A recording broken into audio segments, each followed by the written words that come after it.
La BBC, fierté des Britanniques, vacille. Deux figures majeures de la chaîne publique quittent leur poste après un montage jugé manipulé du président américain Donald Trump et diffusé dans un documentaire juste avant la présidentielle en 2024. L'affaire provoque un tollé outre-Manche. Prenons la direction de Londres, où l'on retrouve notre correspondante Marie Billon. Bonjour Marie, tout d'abord expliquez-nous les détails. Pourquoi ces deux cadres de la chaîne ont démissionné ? Écoutez, ça fait une semaine que la BBC était sous le feu des critiques et ça n'est pas la première fois non plus. En fait, c'est un rapport interne qui a fuité auprès du Daily Telegraph, un journal de droite. Et dans ce rapport interne, l'auteur dénonçait trois choses dans la couverture de la BBC. D'abord, comme vous l'avez dit, effectivement, un montage jugé trompeur du discours donné en 2021 par Donald Trump qui donnait l'impression qu'il incitait clairement ses supporters à aller sur le Capitole et à faire preuve de violence.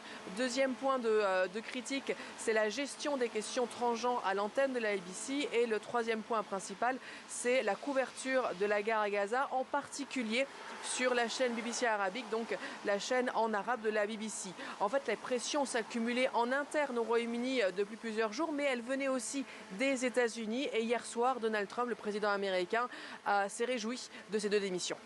Alors Marie, est-ce que cette affaire a des échos au sein de la société britannique ?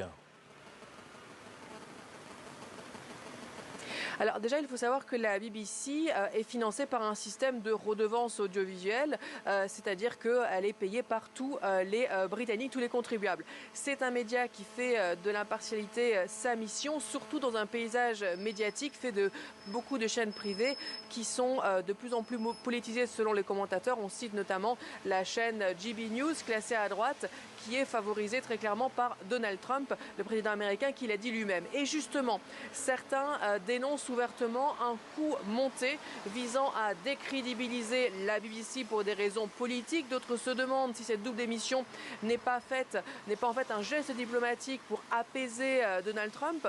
Et puis en face, il y a les critiques de la BBC. Ceux qui lisent dans cette lecture une manière de la BBC à l'impossibilité de la BBC à se remettre en cause à nouveau, son incapacité à voir que sa couverture est biaisée. En tout cas, un processus de réflexion interne a été entamé et il y a seulement quelques minutes, le président de la BBC a fait parvenir au Parlement une déclaration dans laquelle il s'excuse pour une erreur de jugement concernant notamment le montage sur le discours de Donald Trump.